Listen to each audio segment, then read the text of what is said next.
Hello guys, my name is June.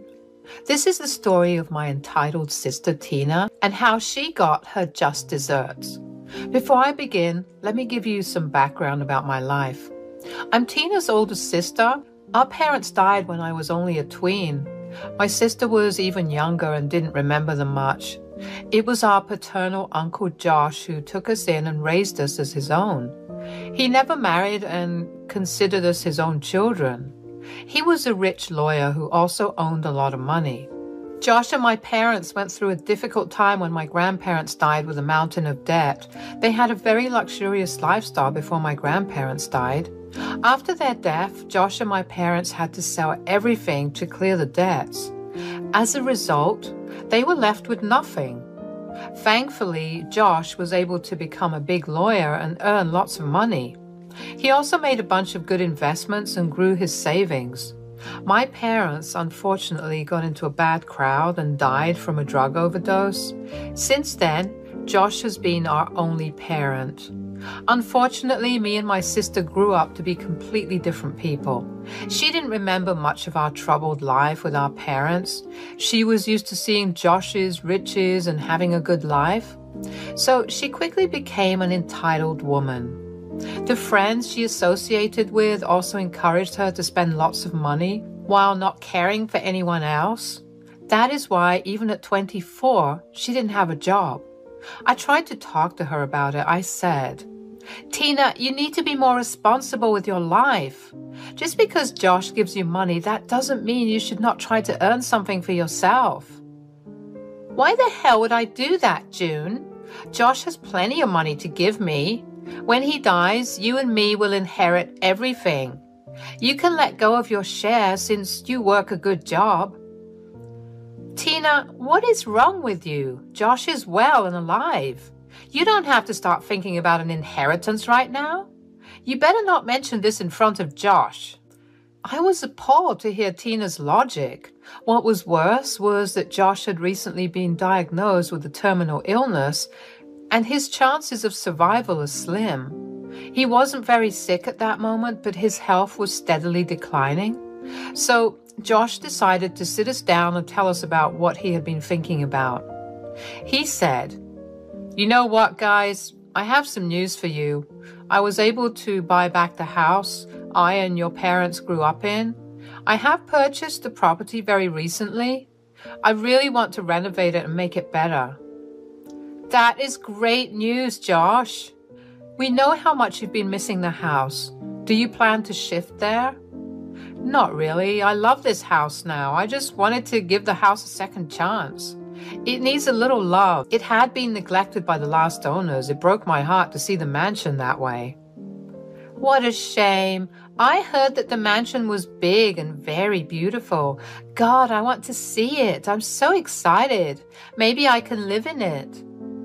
"I'm going to take you there next week. I was hoping to show you the house so that you can help me renovate it. My health will get worse soon, so I need your help to restore the house. I will pay for everything, of course." Josh took us to see the house where he had grown up with my parents. At first, both me and Tina were excited to see the mansion. Josh had told us a lot of stories growing up, so we were eager to see where he and our parents lived. When we reached the place, we saw that the mansion came with a big property, but the mansion itself was pretty run down. It was old and hadn't been maintained very well. Tina looked shocked by the house. Then she started to get angry. She said, "Josh, this is the house you and my parents lived in? This is nothing like the mansion I had imagined." "I know, Tina. The last owners of the mansion didn't live here or even take care of the place. I convinced them to sell it to me since it was ready to fall apart." I don't want anything to do with this horrible place. It looks like a slum house. My God, the paint is chipping off the walls. Why have you kept this dump anyway?" "This house is my childhood home, Tina. This place holds a lot of sentimental value to me. I had to buy this from the people who owned the place after my father." "You spent money on this wrecked place? What is wrong with you, Josh? I thought you were smart with money, but now I see that you are not. God, you need to have some taste and stop living like a beggar. Watch it, Tina. This mansion is much more than an old house. You can't just insult this place, and you can't insult Josh like that either. You are hurting his feelings. It's fine, June. I thought maybe this time Tina would understand the sentiment associated with this house. I was wrong to hope for it. I get it, Tina. Maybe this house is too shabby for you. Yes, it is, Josh. I'm saying this well in advance, Josh. I want nothing to do with this house. Don't bother leaving me this as an inheritance. I would rather take the money and leave the entire house to June. Tina, what is wrong with you? Josh is right here and you're already talking about getting an inheritance? Have some shame, for God's sakes. It's okay, June. Leave her be. All right then, Tina, since you don't want the house or even want to help me renovate it, I won't leave you this property in my will. Tina seemed satisfied with Josh's promise and looked very pleased with herself. Meanwhile, I was horrified to see what a person she had become. From that moment onwards, I knew that she was far gone, and I didn't want to have a relationship with her anymore. What was worse was what she said when we got home.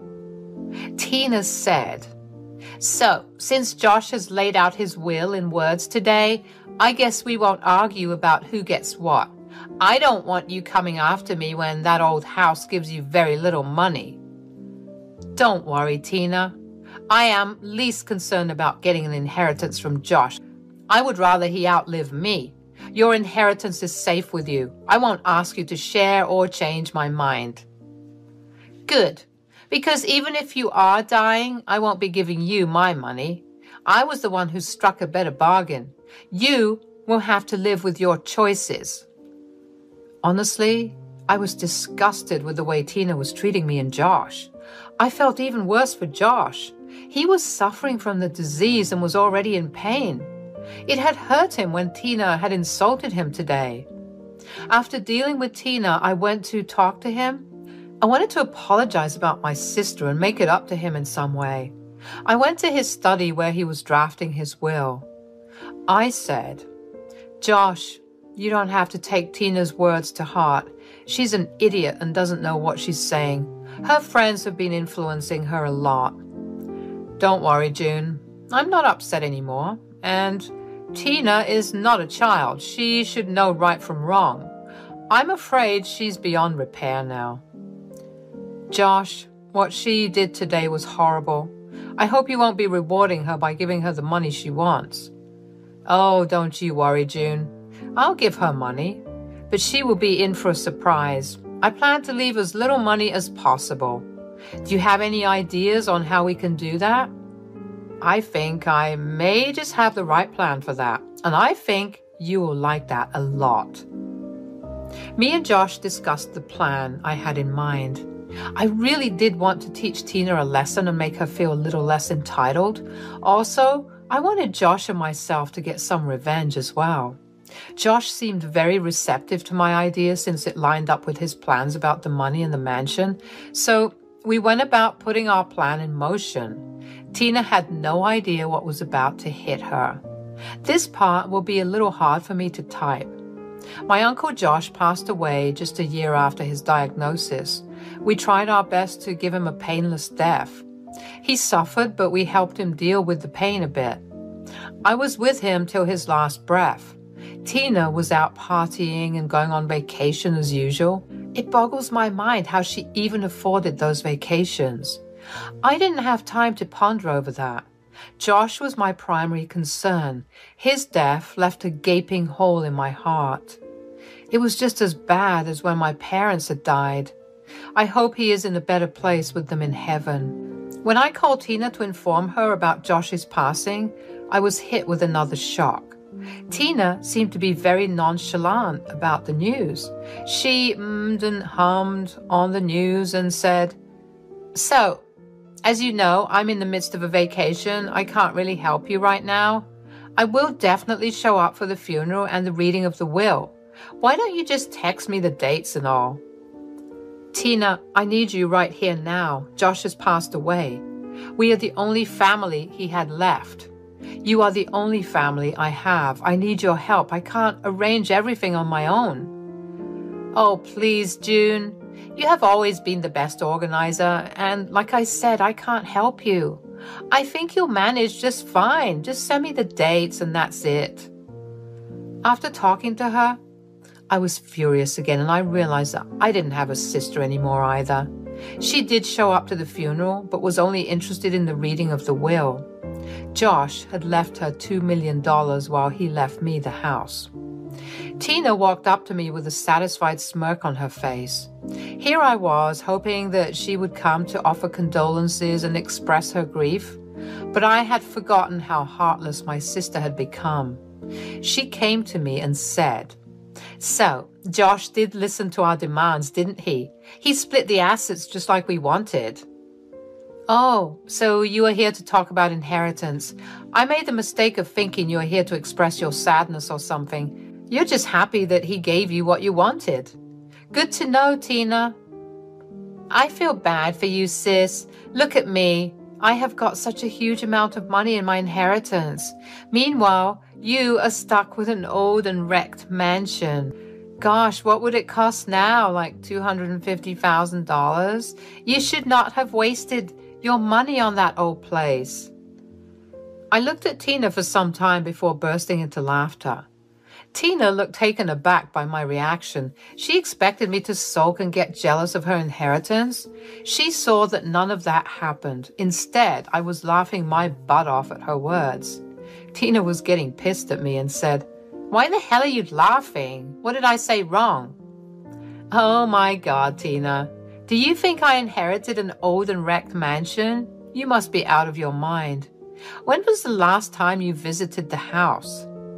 "Well, I haven't ever been there except once. Why should I set foot in that place again? It is a wreck, so it doesn't interest me. You know I like new and shiny things. Who would want to visit a ruined house?" "I think you should come along with me and check it out once. Who knows, maybe you are in for a big surprise. You haven't been to the house in 4 years after all." "That ruined house won't impress me, June. You might be running after its nostalgic value, but that doesn't impress me. I like my stuff modern and flashy."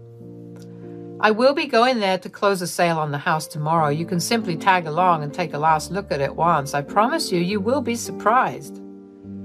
I convinced Tina to accompany me to the mansion the next day. At first, Tina was a little reluctant to tag along, but her curiosity got the best of her. I would have taken her along anyway. I had been waiting for this day when Tina would finally see the house after so many years. Once that happens, my revenge against my greedy and entitled sister will be complete. Tina and I drove over to the mansion the very next day. Tina was kind of disinterested in seeing the house. She was convinced that there was no way a broken-down mansion would compare to her immense wealth of $2 million. Oh, wait. It was less than that, since the first thing she did was buy designer purses. Don't get me wrong, I like my luxury bags as well, but Tina had no sense of investing money to preserve her fortune. That is one of the reasons why she was so naive about the mansion. When I finally reached the mansion, Tina looked shell-shocked. She said, "My God, June, what is this place? That looks straight out of a magazine. God, I wish I could have a mansion like this." "You were offered half of this mansion, Tina. You straight away rejected it and acted like you were offended that Josh even dared to make this offer." "What nonsense, June. Josh had never offered me a beautiful mansion like this. You must have intentionally hidden this mansion from me so that I can't claim my share. I always knew you had ulterior motives for being near Josh." Your mind really does think in the worst way possible. I guess me and Josh failed to turn you into a decent human being.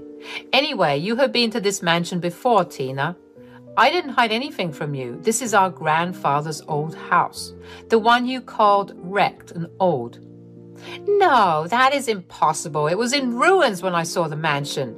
It had a horribly overgrown lawn with paint chipping off all over. It didn't even come close to this place." I looked at Tina. to take in her stupidity in full form. When Tina was slowly becoming a horrible woman, I was hurt to lose my sister. Now I feel nothing but pity for her. I knew people with a mindset like Tina would never be truly happy in life. I didn't want my sister to be unhappy, but I did want to teach her a lesson.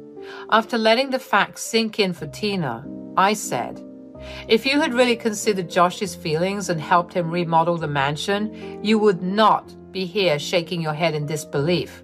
You were stupid enough to run after flashy things that you missed how beautiful the old mansion could become.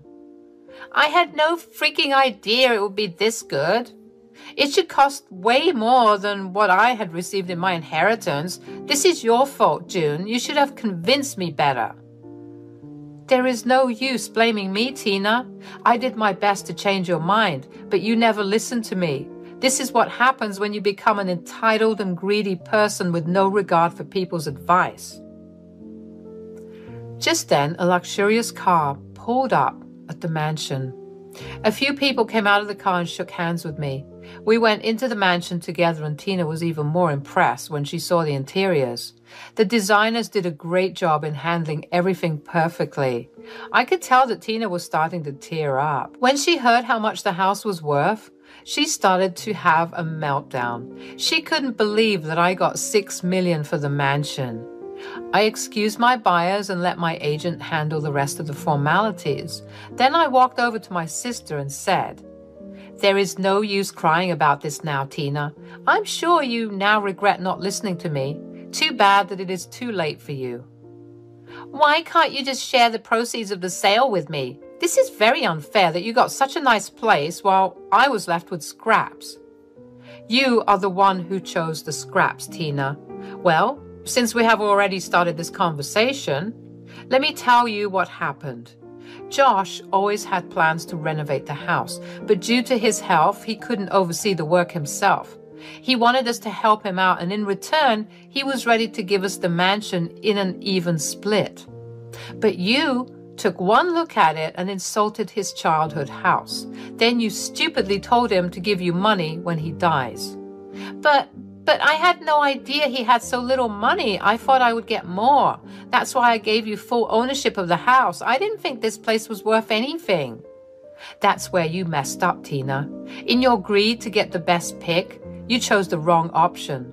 Josh did have a lot of money, but he had always intended to use most of it to renovate this place. So it was an easy decision for him after you showed your ungrateful side. At that point, Tina realized how stupid she had been. All this while she was chasing an empty purse while the real stuff lay right before her eyes. Suddenly she started to beg me to share half of the money with her. I gently reminded her that she made it clear our inheritance won't be shared. She promised not to help me in my need, and I was doing the same for her. When she started to throw tantrums, I had to drive her back to her place. It was a tough job to get her out of the car, but I managed it. What followed next was a mountain of calls and texts from Tina. She alternated between demanding and begging me to split the proceeds of the sale. Remember how she was boasting about several vacations and parties she had planned? Well, she was doing it all on debt.